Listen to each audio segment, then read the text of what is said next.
Assalamu alaikum ji. My name is Dr. Muhammad Asam, Associate Professor, Institute of Horticulture Sciences, University of Agriculture, Faisalabad.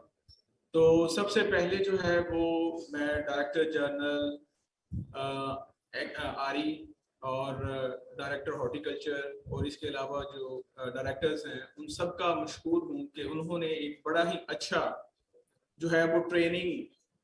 Capacity building जो है वो farmers के लिए, researchers के लिए, students के लिए ऑर्गेनाइज किया। This is one of the most important things regarding papaya cultivations and promotions in Punjab. अच्छा, सबसे पहले अपनी प्रेजेंटेशन को शुरू करने से पहले मैं जस्ट एक स्टोरी शेयर करना चाहता हूँ आप सब लोगों से। ये 2017 की बात है कि यूनिवर्सिटी में उन्होंने कहा जी कि आप प्रोजेक्ट्स जमा करवाएं, ठीक है, ताकि आप लोगों को जो है वो फंडिंग प्रोवाइड की जाए। तो हमारे डिपार्टमेंट के अंदर ऑलरेडी बहुत सारे प्रोजेक्ट्स चल रहे थे, सिट्रस के ऊपर, मैंगो के ऊपर, प्रोपेगेशंस के ऊपर, गावा के ऊपर। तो क्योंकि ये ट्रेडिशनल प्रोजेक्ट्स ऑन गोइंग थे, तो मैंने सोचा चलो कुछ ट्राई ऐसा करते हैं, थोड़ा सा डिफरेंट हो और जिसके ऊपर फंडिंग भी मिल जाए ताकि हम अपना काम स्टार्ट कर सकें। तो मीनवाइल जो है वो मैंने मुख्तलिफ फ्रूट्स को स्टडी किया, फिर उनके क्लाइमेटिक कंडीशंस और अपने इस इलाके में उनकी प्रिवेलिंग को स्टडी किया। तो मुझे जो है वो पपाया फ्रूट जो है वो बड़ा इंटरेस्टिंग फील हुआ। उसकी बहुत सारी रीजंस थी। सबसे बड़ी जो रीजंस जो मुझे आप कह लें कि फैसिनेटिंग लगी वो ये थी कि स्टोरी मैंने पढ़ी इंडिया की, कि इंडिया में जो है वो ऐसे ही जैसे लोग ट्रैवल करते हैं, लोग ट्रैवल कर रहे थे, उन्होंने पपाया का सीड लाया और ला के अपने गार्डन्स के अंदर ग्रो करना शुरू कर दिया। ये स्टोरी है आप कह लें कि 20 साल 25 साल पुरानी। जब उस एरिया में पपाया की कल्टीवेशन अच्छी हुई और उस फार्मर ने या उस जो अपने टूरिस्ट ने सीड दूसरे लोगों को भी देना शुरू कर दिया, तो देखते ही देखते लोगों के घरों में जो है वन बाय वन जो है पपाया ग्रो होना शुरू हुआ। तो गवर्नमेंट्स की जो है वो अटेंशन उस फ्रूट की तरफ डाइवर्ट हुई। गवर्नमेंट ने अपना उसको स्टडी किया, अपने एक्सपर्ट से डिस्कस किया कि अच्छा ये फ्रूट हमारे इस एरिया में पहले ग्रो नहीं हो रहा था, अब ग्रो हो रहा है, तो आप इसके बारे में एक पूरा जो है वो प्रोजेक्ट्स बना के लाएं, फिजिबिलिटी बनाएं। उन्होंने प्रोजेक्ट स्टार्ट किया और उसको कंप्लीटली स्टडी किया। स्टडी करने के बाद उन्होंने देखा कि ये हमारे इस एरिया में भी फिजिबल है। फिर गवर्नमेंट के इनिशिएटिव से उन्होंने इसको एक कमर्शियल स्केल पे स्टार्ट किया और आप देखें विद इन 5 इयर्स जो है इंडिया, जिसका वर्ल्ड के ऊपर पपाया प्रोडक्शन में नाम नहीं था, वो विद इन 5 इयर्स जो है इंडिया से फ्रूट जो है वो एक्सपोर्ट होना शुरू हो गया दूसरे कंट्रीज में। और अब जो है वो इंडिया आप कह लें कि लीडिंग कंट्री है जहां से papaya all over the world, या आप कह लें कि उन कंट्रीज में एक्सपोर्ट होता है जहां पे इसकी डिमांड होती है। तो इस प्रोजेक्ट्स मुझे मिला तो हमने इस पे काफी ज्यादा वर्क किया अपने इस आप कह लेंगे पंजाब के एरिया में। लाहौर है, साहिवाल है, कोट मोमन एरिया है, ठीक है। उसके अलावा साउथ पंजाब के कुछ एरियाज हैं जहाँ पे हमने बेस लाइन इंफॉर्मेशन इकट्ठी की। वहाँ पे जो फार्मर्स इसको ग्रो कर रहे हैं उनके बहुत सारे इश्यूज को देखा, सुना। तो बहुत सारी इंफॉर्मेशन जो है वो हमें मिली और जो सबसे अच्छी बात थी वो ये थी कि फार्मर्स जो हैं, अगर हम ये समझे कि फार्मर हमसे पीछे हैं तो ऐसी बात नहीं है। फार्मर हमसे एटलीस्ट 10 स्टेप्स आगे हैं, वो हमसे 10 स्टेप्स आगे की सोचते हैं। और बहुत सारी टेक्नोलॉजीज, बहुत सारी बातें जो हमारे जहन में जो है वो अभी डेवलप नहीं हो रही होती, वो अपने रिसोर्सेज से, अपना सोशल मीडिया से और लोगों का आपस में इंटरेक्शन से वो चीजें जो है वो गेन कर रहे हैं और उसको अपने फार्म्स के ऊपर अप्लाई कर रहे हैं और बड़े अच्छे रिजल्ट्स जो हैं उनको मिल रहे हैं। अब जहां तक इस ट्रेनिंग का ऑब्जेक्टिव है, तो इस ट्रेनिंग को मैं खुद यही सजेस्ट करूंगा डायरेक्टर साहब को, इसको हमें जो है वो अपने इंस्टीट्यूशन लेवल से अब हमें जो है वो बाहर आपके फील्ड के अंदर जो है वो यही जो इन्फॉर्मेशन यहाँ पे इकट्ठी हो रही है इसको हमें ट्रांसफर करना चाहिए और लोगों को जो है वो ज्यादा अवेयर करना चाहिए। देखें, पपाया जो फ्रूट क्रॉप है, अगर आप अपने ट्रेडिशनल फ्रूट क्रॉप से कंपेयर करें, आपके पास सिट्रस, मैंगो, गावा, ठीक है, डेट पाम है, हम इनकी इम्पोर्टेंस को निगलेक्ट नहीं करते, लेकिन हम जो हमारा आप कह लें कि एक स्मॉल लैंड होल्डिंग फार्मर है, उसके पास जमीन कम होने की वजह से वसाइल बहुत ज्यादा कम है, अगर हम उनको रिकमेंड करें कि वो ये क्रॉप ग्रो करें तो अपने थोड़े एरिया से जो है वो ज्यादा प्रोडक्शन और ज्यादा रिटर्न ले सकता है। अच्छा जी, उसके बाद आते हैं कि अभी सर का एक क्वेश्चन था कि आप प्री हार्वेस्ट इंटरवल्स की बात करें या उसके मतलब थोड़ी सी इंफॉर्मेशन दें, तो मैं जस्ट इनको अपना एक थोड़ा सा इंट्रोडक्शन देना चाह रहा हूँ कि 2007 से लेके 2010 तक हमने एक प्रोजेक्ट रन किया जो मिनफा का प्रोजेक्ट था, और गवर्नमेंट ऑफ पंजाब और Asian development bank with the collaboration of आप कह लें कि एक फंडिंग एजेंसी से मिलकर लॉन्च किया था, जिसका जो बेसिक ऑब्जेक्टिव था वो ये था कि हमने जो मैक्सिमम रेजिड्यू लेवल है उनको हमने जो है वो कम करना है सिट्रस फ्रूट क्रॉप के अंदर, उसकी एक्सपोर्ट्स को बढ़ाने के लिए। तो हर जो भी, क्योंकि अनफॉर्चुनेटली आप कह लें कि हमारे यहाँ इतनी डिटेल में इंफॉर्मेशन वो फार्मर के पास भी अवेलेबल नहीं है, इवन जो हमारे टेक्निकल लोग हैं उनके पास भी इतनी ज्यादा डिटेल में इंफॉर्मेशन अवेलेबल नहीं है कि ईच केमिकल्स उसके अंदर जो इंग्रेडिएंट डाला जाता है या पड़ा हुआ है उसकी जो है वो प्री हार्वेस्ट इंटरवल कितना है। अभी डॉक्टर साहब ने कुछ उसको ओवरऑल समराइज किया, तो बिल्कुल डॉक्टर साहब की बात अपनी जगह पे राइट है कि हर केमिकल का जो डिग्रेडेशन मेथड है वो डिफरेंट है, but as a journal we recommend that कि एटलीस्ट जो है वो 10 डेज का इंटरवल होना चाहिए आप जब लास्ट उसकी एप्लीकेशन करते हैं। मोस्ट ऑफ द केमिकल जो है वो इसी रेंज में आते हैं कि उनका जो है वो हार्वेस्ट इंटरवल जो है वो एटलीस्ट 10 डेज होना चाहिए, उसके बाद हमें हार्वेस्टिंग करके फिर उसको जो है वो फ्रूट मार्केट के अंदर सेल करना चाहिए। क्योंकि अगर हम पपाया की बात करें तो इसमें भी ऐसा ही होता है कि आप हार्वेस्ट करते हैं 1 to 2 डेज जो है वो आपके पास रहता है, ठीक है, आप उसको राइपन करते हैं, राइपन करने के बाद आप इसको मार्केट के अंदर जो है वो सेल पे लेके जाते हैं। जब वहां पे आप फ्रूट मार्केट के अंदर इसकी ऑक्शन होती है, देन अगेन वहां से 1-2 दिन के अंदर वो आपके कस्टमर के पास पहुंचता है, तो एटलीस्ट आप कह लें कि 10 से 15 दिन का वक्फा जो है वो डेवलप हो जाता है। अच्छा, इसमें बहुत सारे मेरा जो टॉपिक है वो है जी पोस्ट हार्वेस्ट के मुतल्लिक कि हम कौन सी ऐसी स्ट्रेटजीज जो है वो अडॉप्ट करें जिससे शेल्फ लाइफ जो है वो इम्प्रूव हो। अच्छा, इस प्रोजेक्ट्स की फाइंडिंग जो हमें यूनिवर्सिटी ऑफ एग्रीकल्चर ने फंड किया था उसकी बेस पे जो है वो हमने बहुत सारी इंफॉर्मेशन कलेक्ट की, बहुत सारे सेमिनार्स ऑर्गेनाइज किए ऑन फार्म लेवल, ठीक है, और यूनिवर्सिटी के अंदर। इसी बेस के ऊपर जो है वो लास्ट ईयर मैंने प्रोजेक्ट अप्लाई किया था HEC में, और फॉर्चुनेटली उसकी फंडिंग भी हमें जो है वो हासिल हुई। तो बेसिकली वो हमारा जो प्रोजेक्ट है वो टोटली डिपेंड ऑन कि हम इको फ्रेंडली केमिकल जो हैं उनकी एप्लीकेशन करें, फार्मर्स को उनके बारे में बताएं कि किस तरह अगर हम अपने फ्रूट क्रॉप के ऊपर, पपाया के ऊपर जो है इको फ्रेंडली केमिकल्स अप्लाई करते हैं, नेचुरल एक्सट्रैक्ट अप्लाई करते हैं, तो क्या हम उसकी शेल्फ लाइफ को बढ़ा सकते हैं या नहीं बढ़ा सकते। मैं कुछ स्लाइड्स को जो है वो बिल्कुल आप कह लें कि इग्नोर करूंगा क्योंकि ऑलरेडी बहुत सारी चीजें जो हैं वो डिस्कस हो चुकी हैं। तो इस आप कह लें कि इस प्रेजेंटेशन का ऑब्जेक्टिव ये है कि हम फार्मर्स को ये बता सकें कि कैल्शियम क्लोराइड जो है वो एक इको फ्रेंडली केमिकल है। इसके बहुत सारे आप कह लें कि बेनिफिट्स हैं जो ना सिर्फ हमारी हेल्थ के लिए बेनिफिट्स हैं, प्लांट्स के लिए बेनिफिट्स हैं। हमने इसकी डिफरेंट डोजेस को from the previous literature select किया, ठीक है, और सिलेक्ट करने के बाद जो है हमने इसकी डोजेस को ऑप्टिमाइज किया, ठीक है, और देखा क्या अगर हम इन केमिकल्स को अगर हम अप्लाई करते हैं तो क्या उसकी शेल्फ लाइफ जो है वो इम्प्रूव होती है कि नहीं होती। लेकिन ये हमने इसको फील्ड के अंदर जो है सबसे पहले अप्लाई किया। हमने इसके लिए जो है वो एक आप कह लें कि एक्सपेरिमेंट आउटलाइन जो है वो डिजाइन की, हमने सर्वे किया, उसमें से अच्छा ऑर्चर्ड जो है वो सिलेक्ट किया, अच्छे ऑर्चर्ड में से जो है वो अच्छे प्लांट्स सिलेक्ट किए, ठीक है, उनके ऊपर जो है वो हमने कैल्शियम क्लोराइड का जो है वो डिफरेंट कंसंट्रेशन जो है वो अप्लाई की, और उसमें आप कह लें कि 2 टाइम्स हमने जो है वो उसको अप्लाई किया। ये जो इसकी आप कह लें कि स्टेज जो है वो बड़ी इंपॉर्टेंट है कि आप किस स्टेज पे जो है वो आप इसको अप्लाई कर सकते हैं। मुख्तलिफ स्टडीज के अंदर कहा जाता है कि आप जो फ्रूट की जो डेवलपमेंटल स्टेज हैं फ्लावरिंग से लेके उसके टिल मैच्योरिटी तक आप उसको कर सकते हैं, ठीक है। हमने जरा कॉस्ट को मद्देनजर रखते हुए जस्ट उसकी जो है बिफोर द मैच्योरिटी टाइम आप कह लें कि जो लास्ट मंथ होता है उसको सिलेक्ट किया कि अच्छा ये मंथ जो है इसको हम चेक करते हैं कि अगर हम इस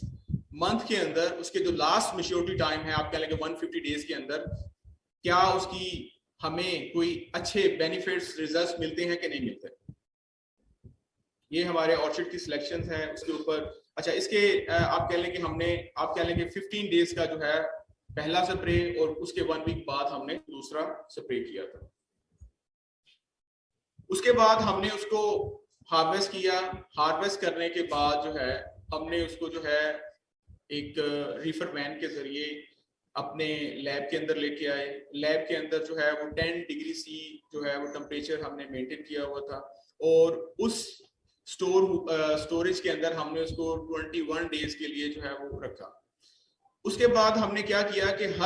हमने 3 उसके सैंपलिंग जो है वो टाइम रख दिए कि 0 डे हो गया, फिर 7 दिन के बाद, फिर 14 दिन के बाद, फिर 21 दिन के बाद। हमने उसको जब स्टोर से निकाला उस वक्त भी उसके एनालिसिस किए, और उसके साथ साथ जब हमने 7वें दिन को या 1 वीक के बाद फ्रूट को निकाला, फिर उसको हमने 3 दिन के लिए जो है 2 दिन के लिए हमने उसको जो है वो एम्बिएंट टेम्परेचर पे रखा कि अच्छा स्टोर में तो उसकी परफॉर्मेंस अच्छी हो सकती है, अगर हम एम्बिएंट कंडीशंस में रखते हैं तो क्या हमारे ये जो लेवल्स हैं क्या वो उसी तरह अच्छा परफॉर्म करते हैं या उनके अंदर फ्लक्चुएशंस होती हैं। उसके बारे में मैं आपको बताना चाह रहा हूँ कि बहुत सारे पैरामीटर्स जो हैं वो हमने सेलेक्ट किए, ठीक है, जिसमें बहुत सारे फिजियोलॉजिकल पैरामीटर्स थे, बहुत सारे बायोएक्टिव कंपाउंड्स थे, बायोकेमिकल्स थे, इंजाइमेटिक थे। तो ये जस्ट आपको ओवरव्यू देने के लिए कि जब हमने उसको स्टोर के अंदर रखा तो आपके पास ये पिक्चर्स है जो आपको क्लियरली ये इंडिकेशन देती है कि हमारी जो कंट्रोल में जो फूड रखा हुआ था जिसपे हमने कोई भी फील्ड के अंदर एप्लीकेशन नहीं की थी, उसके ऊपर एंथ्रेक्नोज जो है वो बहुत ज्यादा तेजी से डेवलप होती है। इसमें बहुत सारे 2 मेन कॉमन आप कह लेंगे प्रॉब्लम्स हैं फील्ड के अंदर, एंथ्रेक्नोज और फाइटोप्थेरा, ठीक है। ये बहुत ज्यादा आप कह लेंगे फ्रूट्स इससे इफेक्टेड होते हैं। बेसिक इसकी रीजन जो है वो हम कोई एक रीजन नहीं कह सकते कि अच्छा ये एक रीजन है जिसकी बेस पे जो है वो फ्रूट खराब हो रहा है। उसके मैनेजमेंट प्रैक्टिसेस हैं, आपकी ओवर इरिगेशन है, आपका जो टाइमली एप्लीकेशन ना होना, उसके साथ साथ जो हमारा बंदा, जो हमारा लेबरर उसको स्प्रे कर रहा है, अगर वो इफेक्टिवली तमाम फ्रूट्स को स्प्रे नहीं कर रहा, जस्ट वो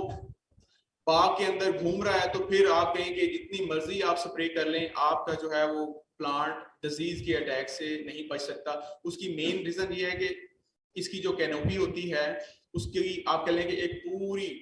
लेयर होती है जमीन के ऊपर, ठीक है, कि सनलाइट जो है वो भी कम पड़ती है और इसके अलावा हवा का जो गुजर है वो भी कम होता है। तो इसलिए जब स्प्रे करवानी है आपने तो इस बात को इंश्योर करना है कि आपके प्लांट्स अच्छी तरह से बैठ रहे, ठीक है। ये जो पिक्चर है उन फ्रूट्स को जब हमने एम्बिएंट रूम टेम्परेचर पे रखा तो हमें इस तरह के रिजल्ट्स जो हैं वो रिवील हुए कि कंट्रोल जो फ्रूट है उसमें और जो दूसरी आप कह लें कि हमारे कंसंट्रेशंस हैं, कैल्शियम क्लोराइड 2% जो है उसका रिजल्ट कंपैरेटिवली दूसरे ट्रीटमेंट्स के और कंट्रोल के जो है वो बहुत ज्यादा फर्क था। तो सबसे पहले जो है हमने इसका एक पैरामीटर सिलेक्ट किया कि अच्छा अगर हम ये ट्रीटमेंट्स कर रहे हैं तो हम देखते हैं कि वजन में कितनी कमी होती है। क्या हमारा एक ये पैरामीटर आप कह लें कि स्टडीज के अंदर या आप कह लें कि किसी भी केमिकल्स को असेस करने के लिए, किसी भी शेल्फ लाइफ को चेक करने के लिए कि अगर फ्रूट का वजन तेजी से गिर रहा है, स्टोरेज के अंदर कोई भी फ्रूट है उसका वजन गिरना है, लेकिन क्या हमने अगर अप्लाई किया है कैल्शियम क्लोराइड तो उसमें उसका वजन क्या तेजी से उसी तरह गिर रहा है जिस तरह कंट्रोल के अंदर गिर रहा है। तो हमने ये फाइंड आउट किया कि जो हमारी कैल्शियम क्लोराइड की 2% एप्लीकेशन थी उसमें कंपैरेटिवली जो है वेट लॉस बाकी ट्रीटमेंट्स के जो है वो कम गिरा। उसके अलावा हमने डिजीज इंसिडेंस को मेजर किया ड्यूरिंग हमारे स्टोरेज के कि क्या हमने जो फ्रूट रखा हुआ है उसमें डिजीज जो है वो सॉरी ये कुछ आपके शायद कंपैटिबल नहीं है हमारा विंडो का, इस वजह से आपको जो है वो नजर आ रहे हैं, अदरवाइज इसके ऊपर सारे के सारे हमने लेटरिंग की हुई है। तो जब हमने डिजीज इंसिडेंस को भी ऑब्जर्व किया तो हमने ये देखा कि जो हमारा कैल्शियम क्लोराइड 2% है उसकी आप कह लें कि disease incidence as compare to other treatments, control में और एम्बिएंट दोनों में जो है वो बहुत ज्यादा फर्क था। चिलिंग इंजरी कि हम क्योंकि फ्रूट को जो है वो स्टोर में रखते हैं और पपाया ऐसा फ्रूट है जिसको अगर आप स्टोर में रखते हैं तो चिलिंग इंजरी जो है वो बहुत ज्यादा इफेक्ट करती है। बेसिक हमारा ऑब्जेक्टिव ये था कि जिस तरह हमारे फार्मर्स इसको लगा रहे हैं और डे बाय डे इसका एरिया बढ़ रहा है हमारे, क्योंकि और लैक ऑफ अवेयरनेस, हमारी जो इंटरनल कंजम्पशन है, कंट्री की जो कंजम्पशन है वो इतनी ज्यादा नहीं है due to lack of awareness कि हमें उसकी न्यूट्रिशन के बारे में इंफॉर्मेशन नहीं है, उसके बेनिफिट्स के बारे में इंफॉर्मेशन नहीं है। तो जिस तरह दूसरे मुल्क जो है वो एक्सपोर्ट को स्टार्ट कर रहे हैं, क्योंकि ड्यूरिंग विजिट जो है वो मेरे ऐसे फार्मर्स से भी कॉन्टेक्ट डेवलप हुए जो 10 एकड़ को लगा रहे हैं, 20 एकड़ पे भी लगा रहे हैं, तो उनकी सबसे ज्यादा यही डिमांड थी कि अच्छा हमें बताएं कि हम इसको एक्सपोर्ट कर सकते हैं कि नहीं कर सकते। तो चिलिंग इंजरी को भी हमने मद्देनजर रखा कि अच्छा अगर हम इसको स्टोर में रखते हैं तो क्या ये केमिकल जो है ये उसकी चिलिंग इंजरी को कम करेगा या नहीं करेगा। तो कैल्शियम क्लोराइड जो है उसका बड़ा अच्छा इफेक्ट हुआ कि उसने उसकी चिलिंग इंजरी के जो सिम्टम्स हैं वो बाकी ट्रीटमेंट्स की निस्बत जो है वो कैल्शियम क्लोराइड 2% में बहुत ज्यादा हमें कम नजर आए। जैसे ही हमने उसको एम्बिएंट टेम्परेचर पे ट्रांसफर किया तो चिलिंग इंजरी के सिम्टम जो है वो बढ़ जाते हैं, क्योंकि इसमें आप कह लें कि वाटर कंटेंट जो है वो ज्यादा होता है, फ्लैश जो है उसके अंदर। तो जैसे ही हम इसको एम्बिएंट पे रखते हैं तो वो आप कह लें कि जो उसके अंदर बायोएक्टिव कंपाउंड्स हैं, उसके अंदर जो फिजियोलॉजिकल पैटर्न्स हैं वो तेजी से आपके रन होता है, रेस्पिरेशन प्रोसेस जो है वो इंक्रीज हो जाता है, एथिलीन प्रोडक्शन जो है वो इंक्रीज हो जाती है, जिसकी वजह से जो है वो सेनिसेंस जो है उसका अमल स्टार्ट हो जाता है। इसके अलावा हमने उसको डिफरेंट लेवल्स पे उसकी फर्मनेस को जो वो डिटेक्ट किया कि अच्छा क्या स्टोर के अंदर या एम्बिएंट कंडीशंस में उसकी फर्मनेस पे क्या इफेक्ट पड़ता है, क्या उसकी फर्मनेस जो है वो कम होती है या हमारी ट्रीटमेंट जो है वो उस पर इनफेक्टिव होती है। कैल्शियम क्लोराइड जो है वो आप कह लें कि उसके सेल वॉल जो है उसको उसको मजबूत करता है, उसके अंदर आप कह लें कि उसको स्ट्रेंथनिंग करता है, जो सेल डिग्रेडिंग एंजाइम्स हैं, सेलुलोज जो है, पीजी है, पीएमसी है, उनको जो है वो स्ट्रेंथन करता है अगर हम कैल्शियम क्लोराइड की एप्लीकेशन करते हैं। तो फर्मनेस जो है वो अगेन हमारे कैल्शियम क्लोराइड 2% में कंपेयर टू कंट्रोल और अदर ट्रीटमेंट जो है वो काफी अच्छे रिजल्ट्स हमें जो है वो मिले। इसके अलावा हमने इसका कलर इंडेक्स देखा कि क्या उसका जो कलर है वो किस तरह चेंज होता है। तो हमने ये ऑब्जर्व किया कि अगर आप कोई ट्रीटमेंट नहीं करते तो उसका जो कलर है, आउटर कलर, वो तेजी से तब्दील होना शुरू हो जाएगा, क्योंकि उसके अंदर एथिलीन की प्रोडक्शन जो है वो ज्यादा रहती है, रेस्पिरेशन प्रोसेस ज्यादा रहता है। जब हम उसको कैल्शियम क्लोराइड की कोटिंग करते हैं, उसकी डिपिंग करते हैं या उसका स्प्रे करते हैं, तो हमने देखा कि उसके अंदर जो है वो एथिलीन की प्रोडक्शन और रेस्पिरेशन जो प्रोसेस है वो थोड़ा सा कम हो जाता है, जिसकी वजह से उसकी जो कलर डेवलपमेंट का प्रोसेस है वो स्लो डाउन हो जाता है, और जिसकी वजह से हमें ये एक बेनिफिट मिलेगा कि हम इसको ज्यादा लंबे अरसे तक स्टोर कर सकते हैं या हम इसको उन एरियाज तक ट्रांसफर कर सकते हैं, एक्सपोर्ट कर सकते हैं जिनका आप कह लें कि ड्यूरेशन जो है या जिनका हमसे सफर जो है वो ज्यादा है, एटलीस्ट 21 डेज तक।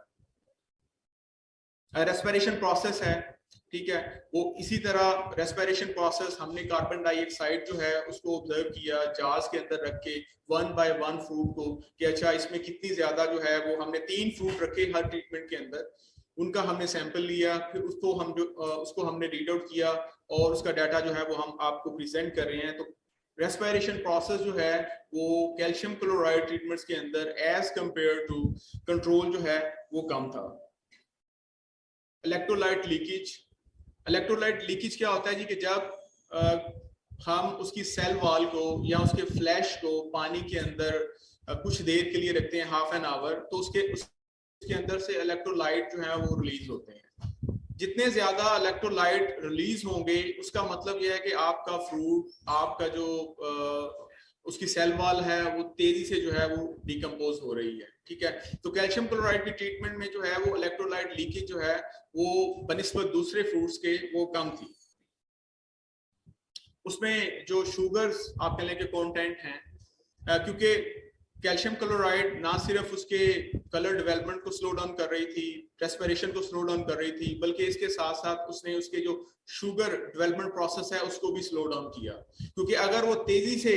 उसके अंदर शुगर कंटेंट ब्रिक्स रेशो तेजी से बढ़ जाते तो इसका मतलब ये था कि अच्छा ये फ्रूट जो है तेजी से पक गया है, तो तेजी से पकने के साथ साथ उसकी शेल्फ लाइफ मजीद कम हो जानी थी। टोटल एसिडिटी, टोटल एसिडिटी जो है वो हमारे कैल्शियम क्लोराइड 2% में जो है वो ज्यादा थी एज कंपेयर टू हमारे अदर ट्रीटमेंट्स। राइपनिंग इंडेक्स के ओवरऑल कौन सी ट्रीटमेंट ऐसी है जिसके फ्रूट जल्दी से जो हैं जिन्होंने कलर चेंज किया। हमारा ऑब्जेक्टिव यही था कि अगर हम ये एप्लीकेशन करते हैं तो क्या उसका शेल्फ लाइफ और कलर डेवलपमेंट प्रोसेस जो है वो डिले होता है कि नहीं होता। क्योंकि अगर वो डिले नहीं हो रहा इसका मतलब है कि वो ट्रीटमेंट्स इनइफेक्टिव है, वो कंट्रोल और इसका रिजल्ट सिमिलर है। बट होपफुली जो है कैल्शियम प्रीवियस स्टडीज को मद्देनजर रखते हुए कैल्शियम क्लोराइड के अंदर जो 2% है उसमें जो फ्रूट्स हैं उनका जो राइपनिंग इंडेक्स है वो कम था। Vitamin C ascorbic acid level जो है वो हमारे कैल्शियम क्लोराइड 2% जो है वो एम्बिएंट और स्टोरेज दोनों फ्रूट्स में जो है वो ज्यादा था। पीएच, इसके अलावा हमने कुछ एंटीऑक्सीडेटिव एंजाइम जो हैं उनको स्टडी किया कि अच्छा हमारे जो फिजिकल पैरामीटर्स और बायोकेमिकल पैरामीटर्स हैं उनमें और जो एंटीऑक्सीडेटिव एंजाइम्स हैं उनमें जो है वो क्या किस तरह की चेंजेस आ रही हैं। तो 3 तरह के एंजाइम बेसिकली हम जो है वो डिटरमिन करते हैं, उसे सुपर ऑक्साइड डिस्म्यूटेज कहते हैं, कैटालिसिस कहते हैं, पर ऑक्सीडेसिस कहते हैं, एपीएक्स कहते हैं, पीपीओ कहते हैं। ठीक है, उन तमाम एंजाइम को जो है वो हमने स्टडी किया डिफरेंट लेवल पे, 7 डेज, 7+2 डेज, 14 डेज, 14+2 डेज। ठीक है, तो हमने ये ऑब्जर्व किया कि जो हमारी ट्रीटमेंट्स कैल्शियम क्लोराइड जिन फ्रूट्स पे हमने किया था उन फ्रूट्स के अंदर एंटीऑक्सीडेटिव एंजाइम जो हैं उनके लेवल जो थे वो ज्यादा थे एज कंपेयर टू अदर्स। सो उन सब को जो है वो मैं डिस्कस नहीं करना चाह रहा। ठीक है, उसके बाद जो है टोटल फिनोलिक्स। अच्छा, कुछ हमने रिएक्टिव ऑक्सीजन स्पीशीज, मतलब जब भी हम कोई भी फ्रूट, चाहे वो आपके घर के अंदर पड़ा हुआ है, चाहे वो आपके फ्रिज के अंदर पड़ा हुआ है, जब भी उसको आप हार्वेस्ट करते हैं तो उसके अंदर जो है वो रिएक्टिव ऑक्सीजन स्पीशीज जो है वो प्रोड्यूस होना शुरू हो जाती हैं, जिसको हम एमडीए कहते हैं, मेलाल्डिहाइड कहते हैं। ठीक है, और इसके साथ साथ जो है वो हाइड्रोजन पेरोक्साइड कहते हैं। मतलब ये एक इंडिकेशंस हैं जो हमें बताते हैं कि अच्छा हमारे फ्रूट में अगर ये चीजें कंट्रोल के अंदर अगर कम है और ट्रीटमेंट्स के अंदर ज्यादा है, इसका मतलब यह है कि हमारा जो फ्रूट है वो सही तरीके से बिहेव नहीं कर रहा, हमारा एक्सपेरिमेंट जो है या हमारे जो रिजल्ट्स हैं वो ठीक नहीं है। तो इनमें हमारे रिएक्टिव ऑक्सीजन स्पीशीज को भी कैल्शियम क्लोराइड 2% ने, दूसरी ट्रीटमेंट्स ने भी अच्छा रिजल्ट शो किया, लेकिन जो 2% था उसका रिजल्ट जो है वो बेटर था बाकी दूसरी ट्रीटमेंट्स के। और इसके साथ साथ हमने उसके सेंसरी एवेल्युएशंस भी करवाई। हमने उन फ्रूट्स को उनका कुछ पार्ट जो है वो कट करके रैंडमली जो है अपनी लैब के अंदर रख दिया और 10 स्टूडेंट्स को जो है वो उनका जो है वो सर्वे करने के लिए कहा कि आप इसको टेस्ट करें। तो during the whole experiment we observe that कि जो हमारे कैल्शियम ट्रीटमेंट वाले एक्सपेरिमेंट में जो रिजल्ट्स हैं उनका एरोमा, उनका टेस्ट, उनकी जो है वो टेक्सचर और ओवरऑल एक्सेप्टेबिलिटी जो है वो कैल्शियम क्लोराइड 2% वाला जो हमारा ट्रीटमेंट है उसमें ज्यादा बेहतर था बनिस्बत हमारे दूसरे आप कह लें कि जो फ्रूट्स हैं। ओवरऑल जो है हमारे और भी बहुत सारे एक्सपेरिमेंट्स जो हैं वो डिफरेंट आप कह लेंगे स्टेजेस पे हैं जो हम कर रहे हैं। तो ये इस एक्सपेरिमेंट को इसमें हमने देखा कि जो कैल्शियम क्लोराइड 2% है वो बहुत ज्यादा इफेक्टिव है। हम इस एक्सपेरिमेंट सिंगल जो है या वन टाइम पे हम ट्रस्ट नहीं करते, हम इस सीजन में इसको दोबारा रिपीट करने जा रहे हैं ताकि हम इसको दोबारा इसको ऑब्जर्व करें कि क्या ये हमारा एक्सपेरिमेंट सिमिलरली बिहेव कर रहा है, उसके रिजल्ट्स उसी तरह हैं जिस तरह फर्स्ट ईयर के थे, ताकि हम फिर इसको कमर्शियली जो है वो रिकमेंड करें अपने फार्मर्स को कि वो अपने फार्म के ऊपर जो है वो इसकी एप्लीकेशन जो है वो स्टार्ट करें ताकि उनका फ्रूट जो है उसकी शेल्फ लाइफ बेहतर हो और मार्केट के अंदर जो है वो ज्यादा प्राइस वो ले सके।